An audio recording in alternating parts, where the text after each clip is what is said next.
You're listening to There Ought to Be a Law, the Center for Auto Safety podcast with Executive Director Michael Brooks, Chief Engineer Fred Perkins, and hosted by me, Anthony Cimino. For over 50 years, the Center for Auto Safety has worked to make cars safer.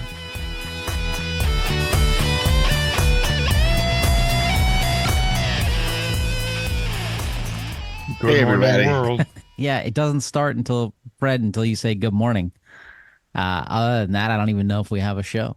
All right, so hey, this week let's kick off on speed. Everybody loves speed. You know, that's how I start my day. Wait, what? No, that's not it at all. In fact, on this show, I think I complain a lot about people speeding. I mean, the speed limit says 55, and everyone's just like, that's just a suggestion. And they keep going 75, 80, honking their horn at me. I feel like a really old, get off my lawn type person when I have this conversation. But anyway, Yeah. let's talk. We've got a bunch of articles to link to. Start off with one NPR talking about speed-related crashes accounted for roughly 12,000 deaths in 2021. That's the last year there's complete statistics for. And there's some possible solutions from the technology point of view that we've talked about in the past called intelligent speed assist that will say, hey, we know what the speed limit is. Let's make sure you don't drive above that. But I think the American public has some complaints about that because, like Sammy Hagar, they can't drive 55. Oh my God, I'm dating myself. And someone save me. It's a huge problem when you're talking about almost a third of the fatalities that occur in the United States every year, as well as 300,000 or so injuries that are occurring related to these problems. And we've even seen an increase in speed-related issues and reckless type driving issues since COVID began, since we've seen a lot less enforcement in terms of speeding enforcement, direct speeding enforcement through police. So it's a problem that's not going anywhere. It doesn't look like people are slowing down, and I think it doesn't take anyone very long to look through the paper in their local area and find deaths related to speeding. They're happening all the time. So what we are really excited about coming into cars in the future is what they call intelligent speed assistance. What that basically is, there are two basic types there. There's a passive intelligent speed assistance, which essentially, monitors, understands what the speed limit is in any given area through either maps, other types of data, through cameras that recognize speed limit signs. There's many different ways to do that. And, when the driver's exceeding the speed is going to, annoy the driver in certain ways, suggest that the driver slow down, do things like that to, where the driver has to acknowledge the warning and slow the vehicle down. Now, couldn't we have it that as soon as you start going over the speed limit for a certain period of time, the car just gives you a ticket? That would be funny. Right? That would probably piss people off more than the other type of intelligent speed assistance, which I think we're more firmly in the camp of, or at least I am, which is active intelligent speed assistance. And that's the system that instead of just giving a driver a warning, or maybe there's a lot of little things you can do. You could do haptic alerts. You could, temporarily push back against the driver's accelerator pedal. I've seen some systems that do that kind of thing. But wait, really? So like you're trying to press down on the accelerator, and the yeah, accelerator is like, nah. It's pushing back. Yes. Oh man.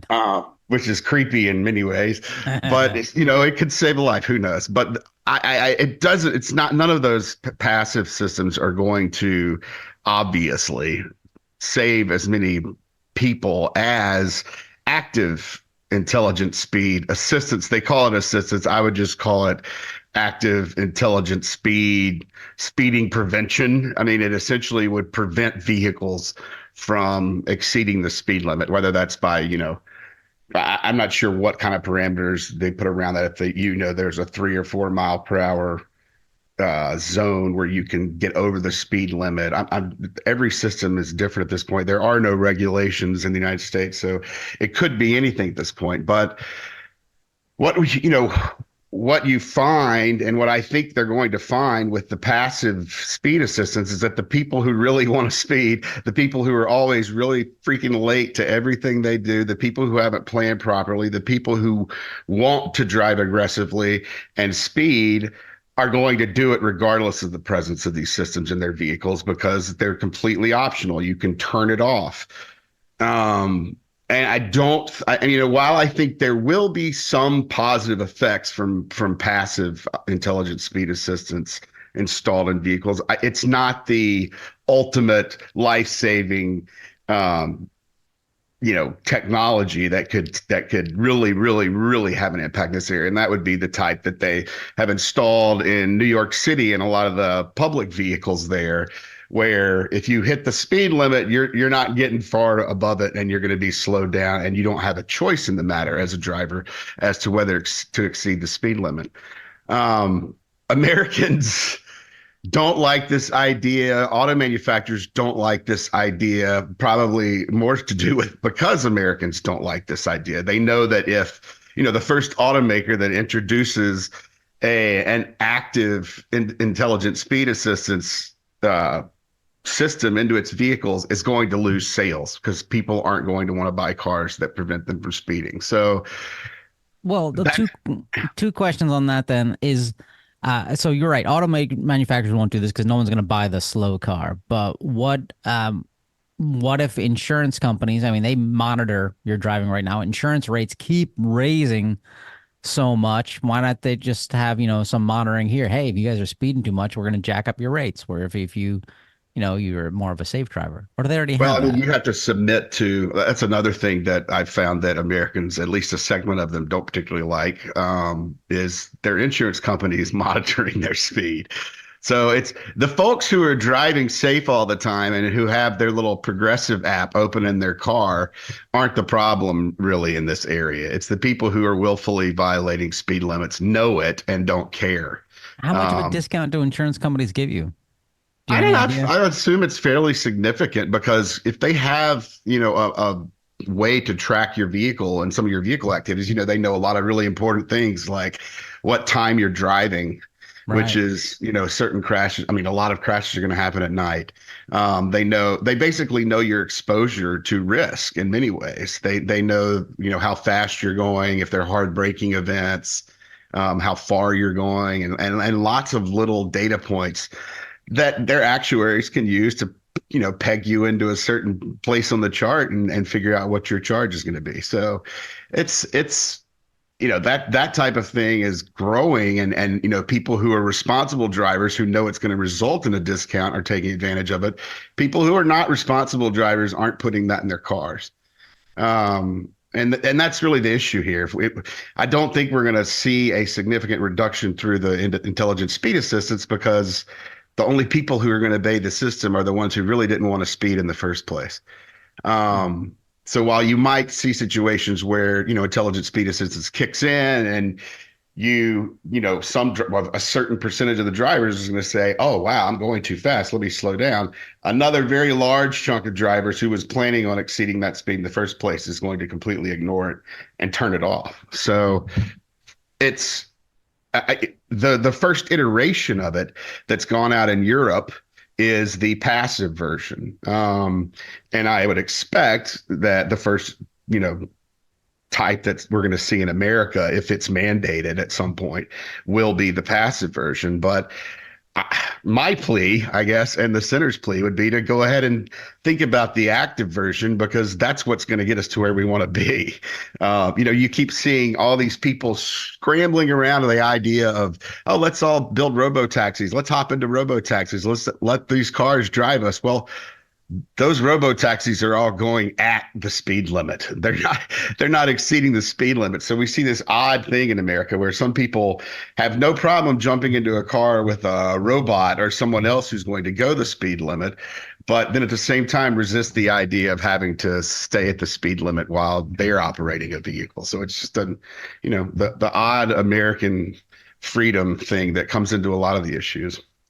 While you were talking, I was just checking my insurance company, and they have an app where apparently they'll monitor my driving and give me a discount. And they don't have speed as one of the things they're checking. They're checking time of day. They're checking how distracted driving if I'm playing with my phone, Hmm. which is interesting. I mean, I don't do that while I'm driving. They're like, if you can do hands free, we're not going to ding you, which is great, and I can do that. And it's speed around cornering. It checks that, which was interesting.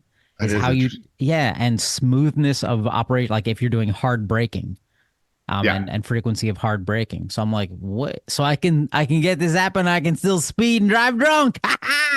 Okay, only one of those things is true because driving is stressful. A couple of data points. Nevada's a small state.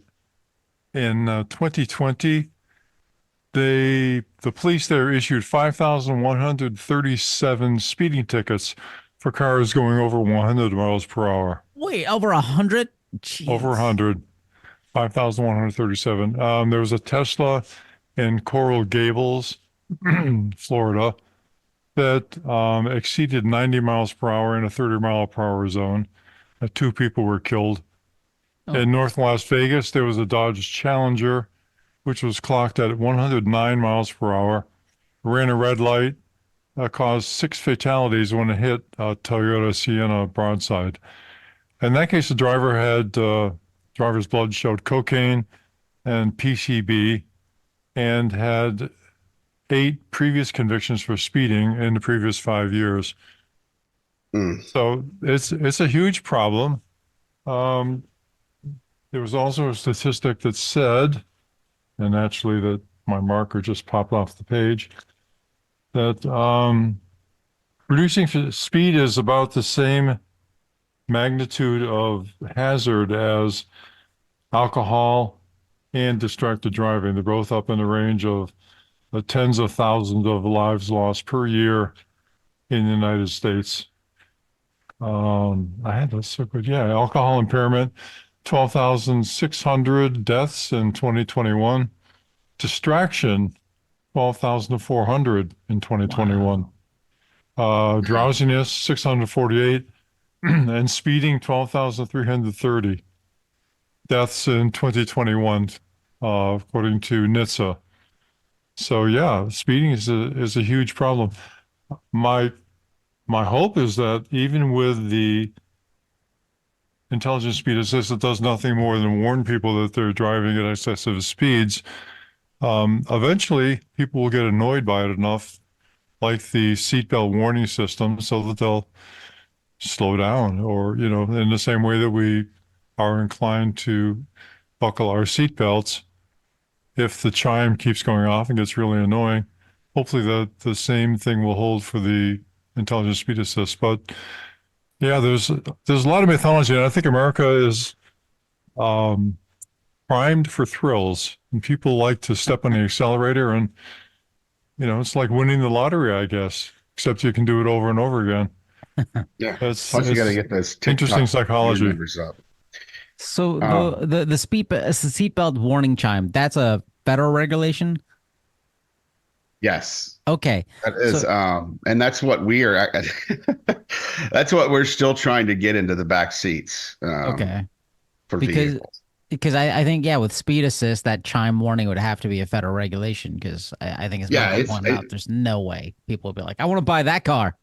right, and it all has to happen at once. And even then, you're going to see probably a significant reduction in the number of people buying those vehicles that first few model years. I mean, you're going to see a Mhm. resistance to this problem, or to this solution. So, but you're talking about an area where, say we have very large chunks of people who are killed every year by basically three problematic things. We got speeding, reckless driving, alcohol or impaired driving of some form, and then distraction. Distraction, since there's very little authority for NHTSA to regulate how people are using their phones in the car, none at all, really. That's really kind of out of the purview or something that can be fixed through federal regulation, at least by NHTSA. The alcohol and other impaired driving has started to be addressed through we've talked about the DADS technology, or the active and passive alcohol detection technology. I mean, NHTSA's recent notice of proposed rulemaking, advanced notice of proposed rulemaking, really didn't give me the feeling that we're going to be seeing a rule on that or that be coming into cars in the next, 5 to 10 years.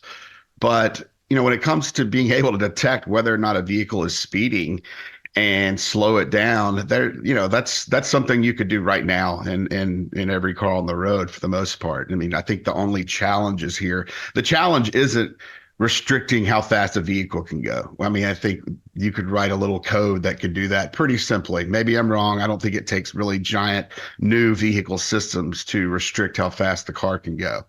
The problem there, I think, is detecting and responding to changes in speed limits on the roads. You either have to have, a connected vehicle that's plugged into a mapping system that is updated with the most current speed limits in areas, which is a challenge, and we're probably not quite there yet. Or you have a system, I believe, like how Tesla operates their speed limit system, which is the vehicle detects the signs through its cameras and can adjust the vehicle speed based on that. So that's those are all very doable. When you look at some of the other things that are killing people on the roads, I think limiting speeds is something that's eminently doable, but it's also most likely the most controversial proposal because people see their ability to speed in America as a freedom and not necessarily something they're doing to violate the law, and then something that should have resulted in the revocation of privileges from some of these drivers we're talking about.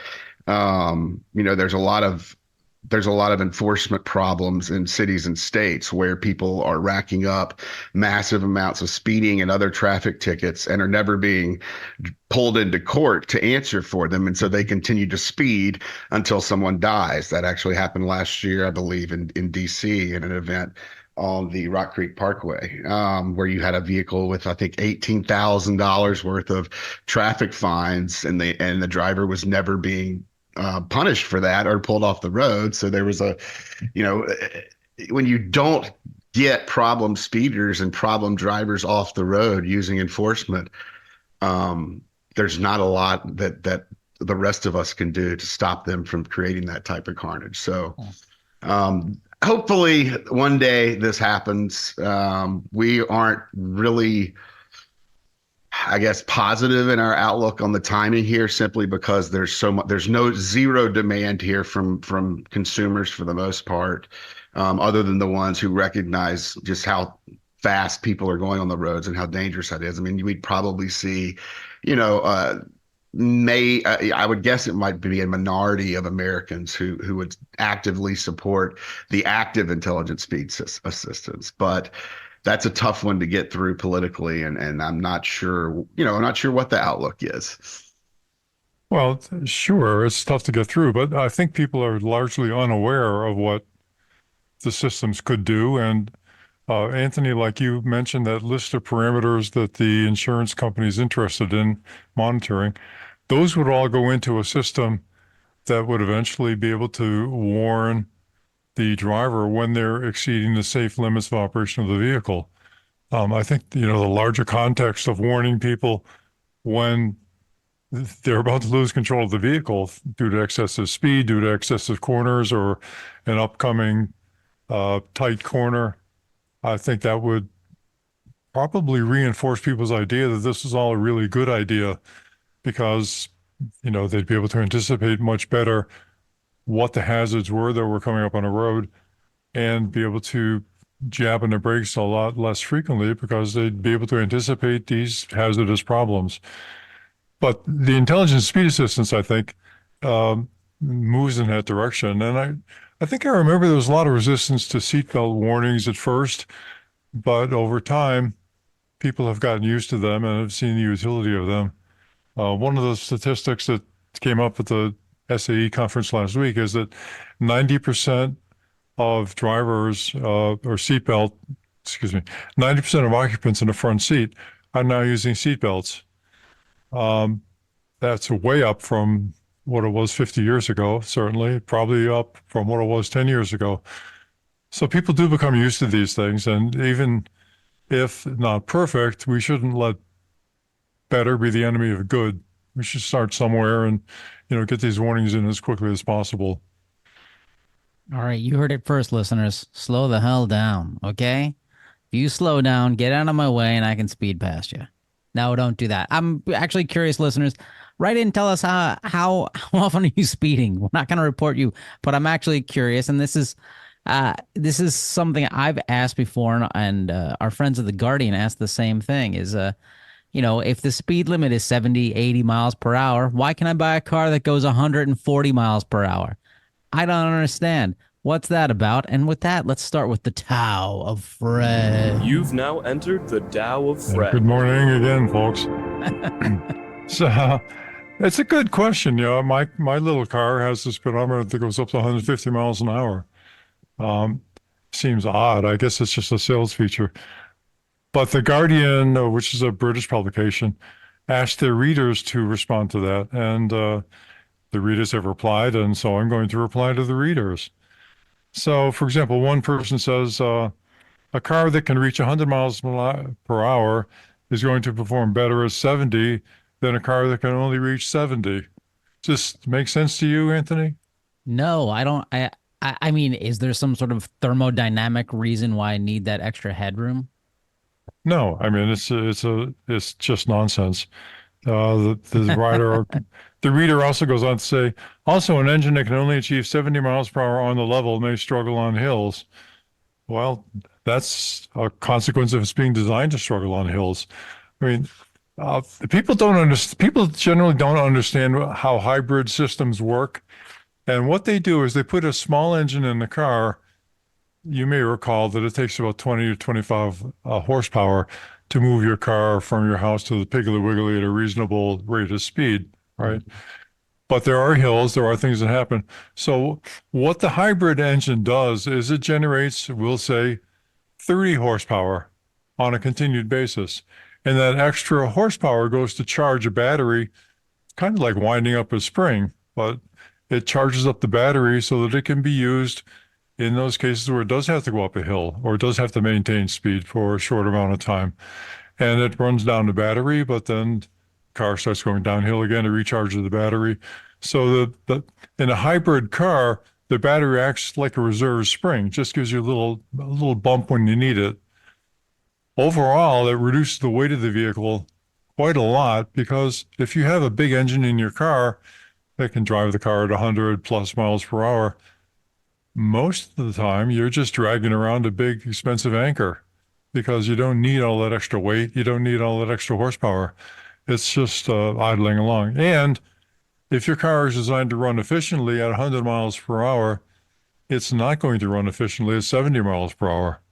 The off-design peak is not necessarily more efficient, or off-design operation, excuse me, off-peak design operation is not necessarily more efficient than the operation at the peak.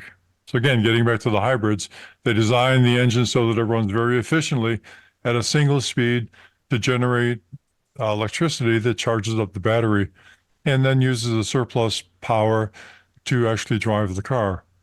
Does it with an EV with an electric motor? Is the operating parameters different? Is it kind of efficient at every point? Well, they are because it's not recharging in any meaningful way. It might have regenerative braking, so it recovers some of the energy when it goes downhill. But the amount of energy it's going to recover is, of course, much less than the amount expended to go up the hill in the first place. So with an electric motor, like right now, we see these ridiculous stats, 0 to 60 in a half a second or whatever. They obviously don't need to do that to be operating efficiently. Right. Or do they? No, they do not need Okay. that. It's completely unrelated to efficiency. And if you've got the capacity of accelerating your car 0 to 60 in a nanosecond, that means you've got motors that are way too big for your trip to the Piggly Wiggly. You simply don't need that. And when you've got big motors, it's extra weight. And when you got extra weight, that means less efficiency. It's So inevitable. This ties everything we've been talking about together. So, okay. So I don't need I have an electric car, we'll pretend, and it will go 0 to 60 in, let's say, 8 seconds, reasonable time. That's plenty quick for me to get the on-ramp up to highway speeds. But I can get smaller engines in there, and I can get reduce my vehicle weight, and that makes my tires last longer, and it makes it safer for pedestrians and other cars. Yes, and it also cuts down the mining waste, cuts down all of the hazardous materials that go into it. It has nothing but good consequences. So if people are willing to merely accelerate at reasonable speeds, it's good for everybody. That's insane. That's the answer to everything right there. Oh my God. Like how what douchebag needs a car that goes 0 to 60 in 2 seconds? Like seriously, just Well, need neck apparently there are problems. thousands of them, but yeah, nobody needs that. Well, the other thing that happens when you've got that car that goes 0 to 60 in 2 seconds is you're going out of control. And I've seen movies of dragsters, and I was surprised to see that the sidewalls of the tires buckle when the car is accelerating hard, which makes sense if you think about it. But well, I guess if people don't think about tires a lot, and most people don't think about tires a lot, they think it's just this kind of impervious, soft thing that wonderfully attaches the vehicle to the road. But it has its own set of dynamics. And if you overpower it, it starts to spin, it starts to buckle, the tread leaves the road. A lot of things can happen, almost all of them bad. This is a consequence of having too much power. And so the car goes out of control. So that's the trade-off. You're having a thrill by accelerating your car from 0 to 60 in a couple of nanoseconds. You're also sacrificing control. You are having a worse environmental footprint. You're wearing your tires out more quickly. And I guess you can impress your friends and neighbors with your acceleration experience. A couple other points that people brought up when they were talking about that uh, excess horsepower and why you have so much speed available in your car compared to the speed limits. Because it sells them. Well, yes, it does. People like to think about that. The journalists like to talk about that. They're handy parameters that people can use to compare cars. And if you accept that more acceleration is better, that's great. But again, you're going to the Piggly Wiggly and you're using 20 horsepower. So most of the time you're only lugging around the 480 horsepower that you're never going to use. Seems like an odd way of doing things. What else have they got in here? So another reader writes to say the best part is that despite engine size, it's literally ticking over at 70 miles per hour. He's talking about his own car that has 155 mile an hour top speed. It's literally ticking over at 70 miles per hour at 1600 RPM, and that means it will get over 50 mile per gallon on long runs. There is no logic that goes from A to B on that, but that's the person's belief. There's one. If ideally the car would be designed for maximum efficiency at the speed limit, and that's the way a lot of cars are more or less designed. So once you exceed the speed limit, you're moving away from the torque peak of the engine, which means you're moving to a uh, less efficient way of running the engine. You're also increasing the air resistance. You're also increasing the hazard of running into another car, another vehicle. So there's simply no engineering basis behind the assumptions people make about these engines and running them off peak. So I've Um, I've owned two cars in my life, and both of them relatively small engines. And I noticed that they get the best gas mileage when they're doing like 72 miles per hour. yeah, Does that sound reasonable? And well, it not does. reasonable, it sound accurate.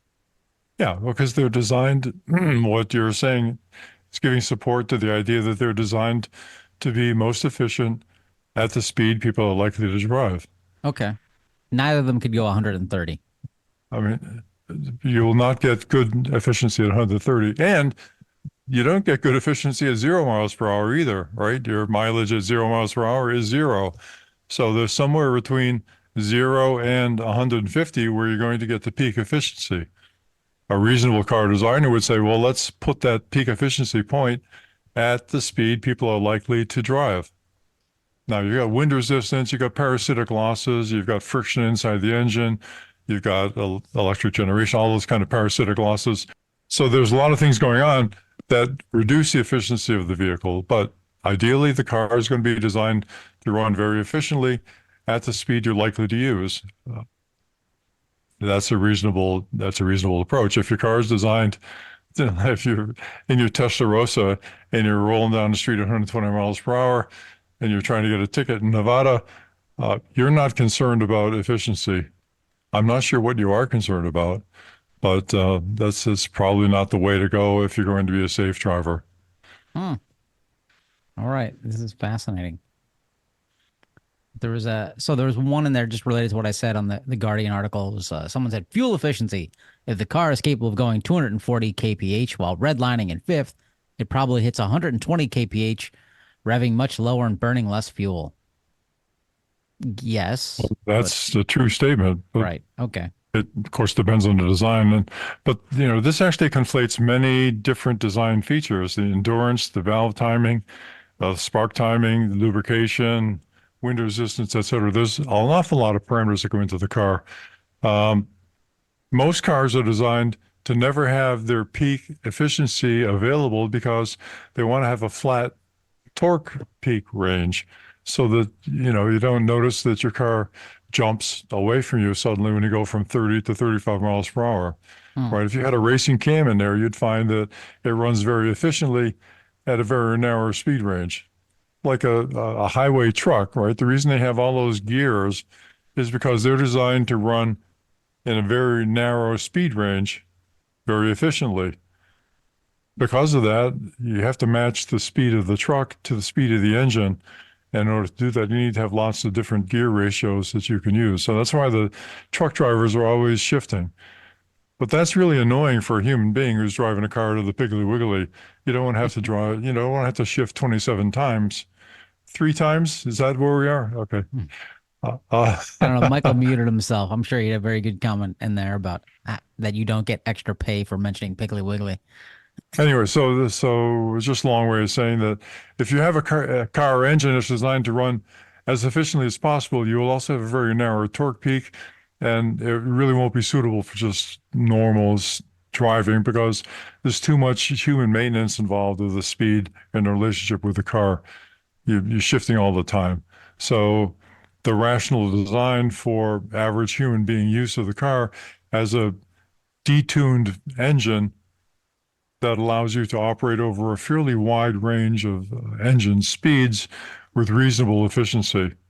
And that's what we see in all the passenger vehicles that we've got. As you get into the Testarossas and the Lamborghinis and the Ferraris and all those, they tend to move away from that. They tend to move towards the idea that you're going to have that maximum performance at a very narrow speed range. So you got paddles in there, you got a lot of easy ways to shift, and people don't mind doing that for those high performance vehicles. But their numbers are so few that they don't really impact the overall fatality statistics in the country associated with excess speed. They do, however, pick up a lot of speeding tickets. Huh. And most of them are just driving at city speeds, just cruising outside of a restaurant, trying to pick up inappropriate people. You make a good impression when you pull up in front of the restaurant and rev your engine, but when I drive my Ferrari to the Burger King, I'm hot stuff. It's exciting for the kid who gets to park the car. Well, that kid is located in a remote location because he's he's my remote valet, as we learned last week. Maybe we'll get to that later on. But listeners, write in after you donate because I don't want your questions before you donate. Okay, I'll take them at a time. But seriously, how often are you going over 100 miles per hour? How often are you going over 90 miles per hour? I could probably get my car up to 95 miles per hour. I'm not going to try it because the wheels are so tiny and really, I don't have to be anywhere that quickly. I'm never that late. So write in, let us know, contact@autosafety.org. But first go to autosafety.org, click on the red donate button, then click it again and again and again. Wait, no, don't click that button again. Just donate again and again. Hey, let's jump to my favorite third world country. It's dumb. Why did I say that? Let's jump to California. It's not a third world country. I used to live there. So it's a weird little dictatorship happening with the California Public Utilities Commission. As we've talked about in the past, the residents of the city of San Francisco said, hey, We don't want these self-driving vehicles crashing everywhere in our streets. And the California Public Utility Commission said, nah, nah, nah, nah, nah, tough tooties. One of our members used to be on the general counsel for GM Cruise. So we're going to do what we want. GM Cruise, whatever happened to them. Anyway, the city of San Francisco is now suing the California Public Utilities Commission uh, to review whether its August decision, which allowed Waymo to operate 24/7 paid taxi service around the city, was compliant with the law. So this is fascinating. The city of San Francisco is like, we don't like this. We're gonna sue you. At the same time, Waymo is like, hey, we want to expand our taxi service all throughout the state. So who's gonna win? The people or the power? Well, I I mean, know, this it's is an interesting situation because here you've got two taxpayer-funded entities suing each other at enormous expense over whether or not a hazardous technology will be deployed on their highways. I don't know, it's wonderful. This is like a self-licking ice cream cone, and all at taxpayer expense. I love it. it's inevitable that this is going to happen in a lot of states that have passed legislation that vests all regulation of driverless cars to the state and not to localities, doesn't allow cities to get involved in determining, whether or not these vehicles are going to be able to drive on city streets. This has been a conflict kind of for a while now, and this is a new legal attempt by the city of San Francisco to go after the California Public Utilities Commission, which is right now trying to decide whether or not Waymo can expand their area of operation in San Francisco, as well as move to Los Angeles and begin operating all over downtown Los Angeles. So it's, I'm not sure how strong the legal case is for San Francisco here, because there is the state has passed legislation vesting regulation of the technology in the state authorities, and that's the Department of Motor Vehicles and the Public Utilities Commission. So it's going to be a tough case for San Francisco, but I'm, glad they're doing it, if for anything, but to show that, the states have problems with the way that some of these experiments have been carried out. I mean, one of the things that we've seen are, the autonomous vehicle companies go to the state legislatures and lobby them to have a law passed that vests authority in the state, specifically so that's when they deploy in cities and start having all the kind of problems that we saw with Cruise in San Francisco, that this local authorities will be powerless. And we've never liked that system. We think we need to start from, you think you would want to start from the ground up and, have these manufacturers work with cities to make sure that we don't see the kind of disruption that we had in San Francisco. That helps everyone. I mean, that helps the citizens on the street feel safer, and it helps them accept the fact that these vehicles will be operating in their neighborhoods. But if they're not operating in a way where they're blocking fire trucks and running over fire hoses and dragging people behind the vehicle after they've already been hit and all the other things we saw in San Francisco, then it's not going to work. The experiment won't work because the citizens and the residents won't accept it. So an interesting article, and an issue that's not going away. Cruise has, suspended a lot of their operations, but Waymo has continued to chug along, and I guess we're going to see California is kind of the test case for a lot of these issues. We're going to see what happens in the next month or so as, Waymo attempts to go to Los Angeles. Well, you know what Waymo did wrong here? They don't have their own corporate shill on the California Public Utilities Commission. See, smart people, they should, they got to know they got to stack the odds in their favor. But speaking of GM Cruise, this is an article we've been trying to get to for weeks now. So remember, GM Cruise is being investigated for its accident in December. Well, GM Cruise offered $75,000 to settle and wrap up their regulatory probe into San Francisco. They're like, here's 75 grand, leave us alone, have a nice day, bye-bye. Which is it's a pretty light fine, pretty light offer considering they dragged a human underneath one of their cars and then lied about it and edited footage saying, "Ah, we gave you the right stuff." But hey, self-driving cars, who's on board? Anyone? Anyone? Well, the original fine, the maximum they were looking at is 2.25 million, somewhere around that, 1.5 million, somewhere way up there. And Cruise is trying to get off on a $75,000 fine, which is, maybe they don't have any money left in the kitty over there after all the cuts. But that's absurd to think that you're going to lie to state investigators about a crash and get off for an amount that is nothing to a company with the investments that Cruise has received, from not only GM but Microsoft and others who are trying to get into the autonomous game in some form. I mean, Honda as well. $75,000. I'm pretty sure Kyle just spent that on hoodies alone. That's a pretty good one. Yeah, so we'll keep you updated when we find out more as this lawsuit progresses. Go San Francisco. I don't know. I can root for people. Why not? I'll root for an entire city. Sure. Hey, here's an article in Ars Technica. I think they're listening to the podcast. Titled "Higher Vehicle Hoods Significantly Increase Pedestrian Deaths," studies finds. From the article, for decades, urban planners have prioritized car traffic above everything else, and our built environment favors speeding vehicles at the cost of people trying to cross the roads or cycle. But it's not all the fault of just those planners, as the vehicles we drive play a large role too. And we've talked about this numerous times with front over issues, with these massive high vehicles that no one can see, easy to run over children, pets, dogs, cats, squirrels.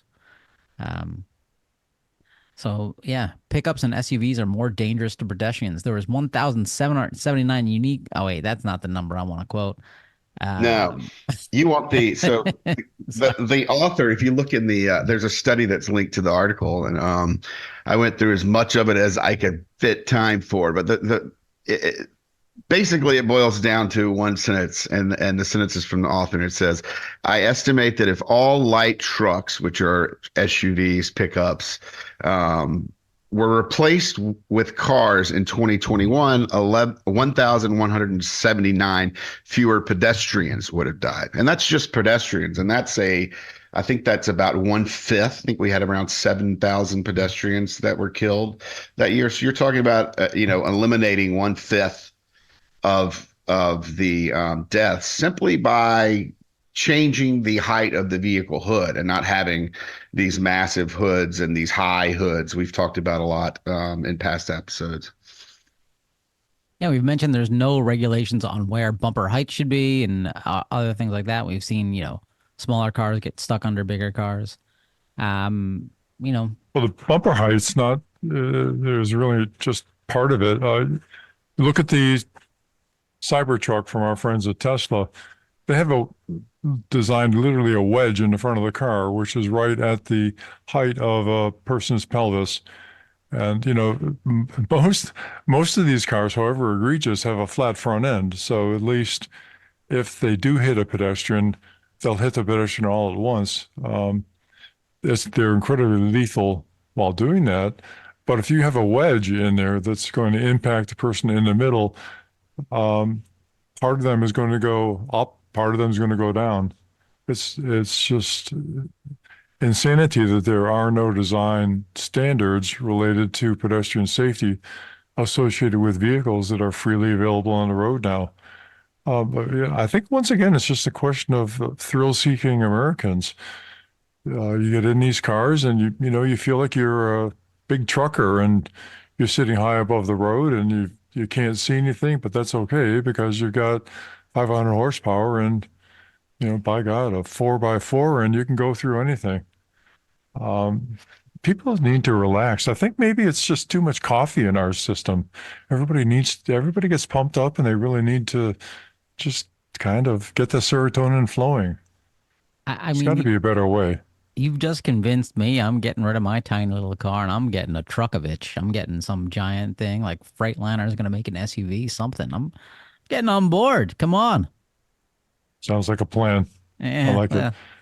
Speaking of sounds like a plan, here's something that sounds like a plan. It's something that sounds cool until you go, huh?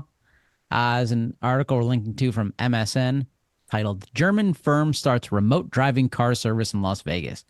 And I think we kind of talked about this last week where BMW had a demo of this at CES. It was their remote valet service, whereas you have your car there and someone remotely drives it and parks it for you and it's speed limited. Well, this is takes that idea and just says, hey, let's make it dumber. This is happening in Las Vegas right now. It's limited around the University of Las Vegas and the city's art district, and they rent out electric cars by the minute, which, it sounds great. So instead of an autonomous vehicle, what you're doing is you're getting inside a car and someone remotely in some location is sitting behind a fancy video game rig and they're going to drive the car for you. And, you hope they're there. You hope they're not distracted driving. You hope they're not got one of their screens open looking at a movie because they're controlling your car now. And we don't know where they're located. And there's a thing. What's it called, Fred? What is it called? Latency? Latency is an issue. What could possibly go wrong?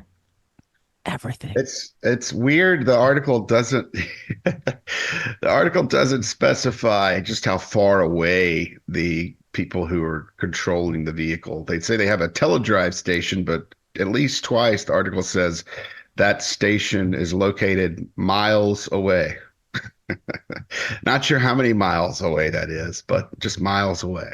Yeah, I mean, like autonomous vehicles, the deal is, hey, we don't want humans driving these cars anymore because, humans need healthcare, blah, blah, blah. But this is just, hey, we're putting humans in a different location driving your car. I mean, I guess if they're set up in the Philippines, we don't have to give them healthcare. But Well, I mean, if there's not a latency issue here, I mean, this could be, a great thing. I mean, you could have a driver for, a city transportation service that takes, disabled folks around or the medical issues, people. There's a lot of things that could be done with this to help people who don't have driver's license or aren't capable of driving for whatever reason. So it could be enormously beneficial. However, I think that the safety and the latency issues are necessary to work out before we go along this path. And I'm not sure if they can be. Oh, not just latency, but you've also got the problem that whoever is controlling this remotely doesn't have the situational awareness of a human being that's in the car, right? You're looking over your shoulder to make sure Right. that the cars are safe before you enter the traffic. A wide field of view associated with both forward and reverse situational awareness. What's behind the car, what's in front of the car, what's off to the side that your camera doesn't show. That's bumps all on the very road. important when you're driving a car. So I agree it could potentially have a lot of benefits for people who are mobility challenged. It's probably better to have a remotely driven car like that than to be drunk driving your own car. I don't think there's much of an argument about that. But we've all been on Zoom calls that have fallen apart because the connections weren't there. And there's no reason to think that the connections between these remote drivers and the cars are any more robust than we've all experienced on our local Zoom calls. And it looks like, Interesting. I Yeah. think they do have some redundancies built into the system. I think they'd have to even pretend they're being safe. But, we don't know what they are. We can always hope. Just hop in and trust us. I don't see any benefit for this. I see it kind of like why not just have the human in the car? I don't see how that helps anybody with any sort of disability because, Well, even I just think it's the classic think it's- Hollywood cliche of the woman giving birth in the back seat. How's, the remote control person, Kyle? I'm going to call him Kyle because he needs a job now. And he's going to remotely, deliver the baby or help the person with the wheelchair get in because the ramp didn't come down all the way. Like there's, Yeah. or help the person with their groceries load in or with their luggage or, you realize that, oh, the person in the back seat's having a cardiac arrest event or, just eating food in my car and it has to be cleaned out. I vote humans in person. Never thought I would say that too. Yeah. Listeners, tell us what you think. I mean, sure, sometimes you get into a cab and they want to babble your ear off about something, but other times you get great recommendations on music, whatever they're listening to from their native country. I don't know. Could just be me. We'll find out. You let us know. I like to joke a lot on this show because I'm not that smart. But hey, know who doesn't like to joke? The feds. The feds are discouraging humorous electronic messages on highways. The Federal Highway Administration recently updated a 1,100-page manual that spells out how signs and other traffic control devices are regulated. In it, the agency strongly recommends against overhead electronic signs with obscure meanings, references to pop cultures, or those intended to be funny. I vote boo. Yeah, I mean, I kind of get it and kind of don't here. I mean, the feds seem to be really taking a pretty firm line on this, that the messages on the highway need to be very readily apparent to everyone driving down the road. However, there is an argument that people aren't going to pay as much attention to something that isn't a little entertaining or that doesn't grab their attention in some way. And, obviously, there are probably bad examples of doing this that some states have done. I can see situations where states go a little too far and put up messaging that's confusing or not really that funny, or really only funny if you're in one very small demographic, or there could be all sorts of ways for states to get in trouble here. So I think overall, just to make things easier at the top, that the feds are pursuing this action and taking away a little messaging ability from states. I think that properly done, those states should be able to explore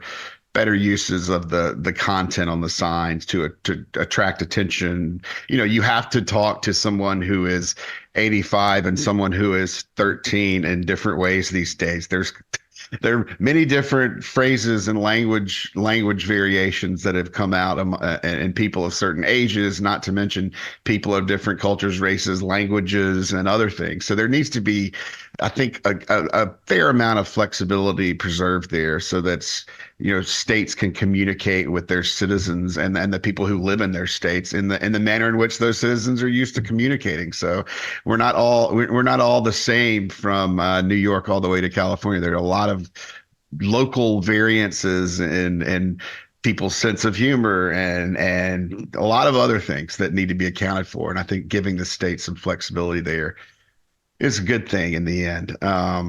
So it's, the real fun police are at the Federal Highway Administration, it seems, and not over it. It's like Elon says. Yeah, I mean, a 1,100-page manual says we're lots of fun. But there's one from Arizona that I really liked. It was hands on the wheel, not your meal. Come on. That's Yeah, great. or hold on to your butts. Help prevent forest fires. I Nothing like wrong get your with head out of, I like get your head out of your apps. That was pretty I Oh, good. like that too. See, I that's a mean, pretty good one.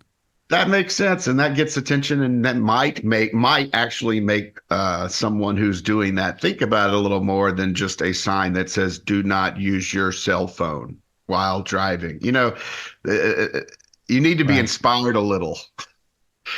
Is Yeah, it and fair to people, suggest that NHTSA should spend more time on intelligent speed assist than on regulating perhaps unintelligent slogans?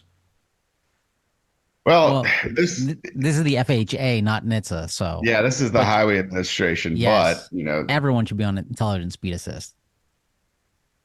I think we agree, right?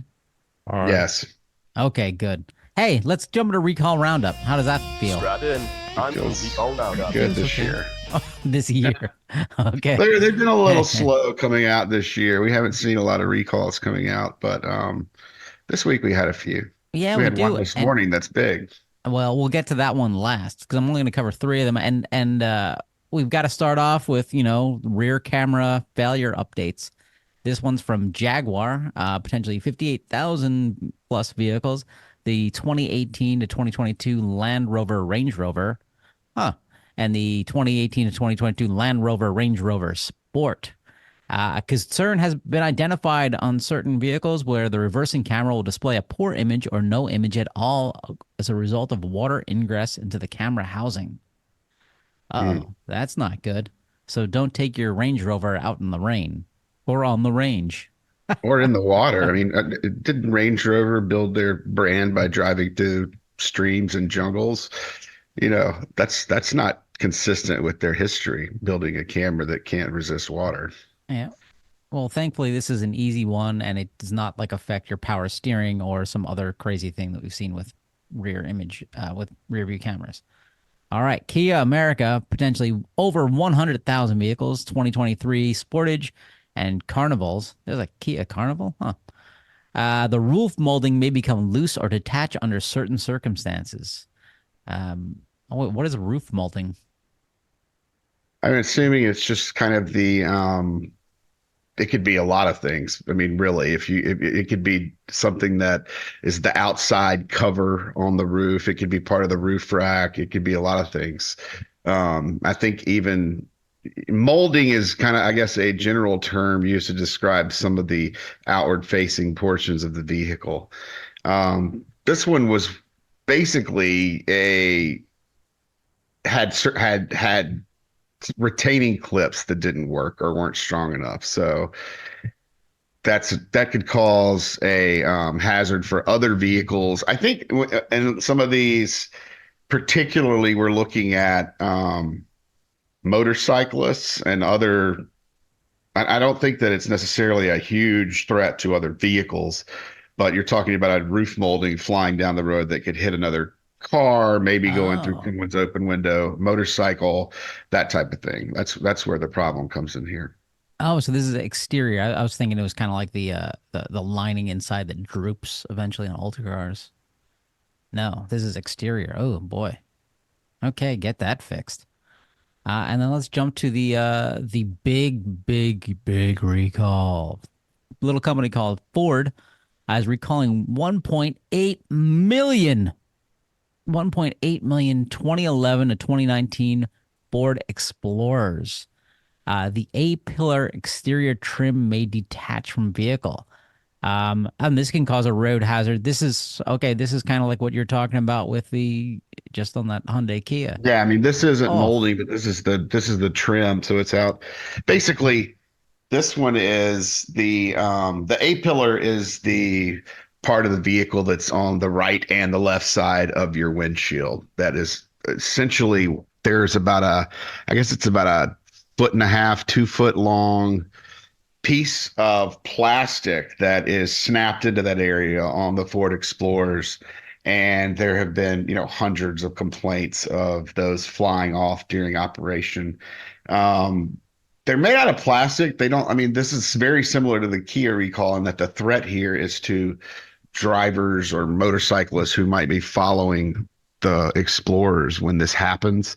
So it's a lot of vehicles and it's a very large recall. And I'm a little surprised that Ford went into this one so easily. They have been under investigation for about a year, but I didn't see any reports of injuries or crashes that have been caused by these situations. That doesn't mean there haven't been any. That just means that NHTSA didn't find any or didn't have any when they opened their investigation.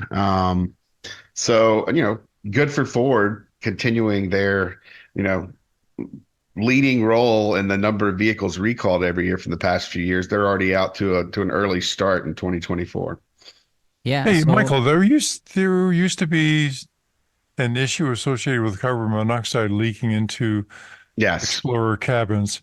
Yes. Was that ever fixed, or is that No, just been no, overtaken by and there time? was never, it was addressed in that there were the police vehicles where it was happening were brought in for a service campaign that sealed some spots. And then I believe there was another service campaign that did something similar for passenger vehicles, but they were never recalled. And I can't remember. I'm not totally sure that investigation may still be open.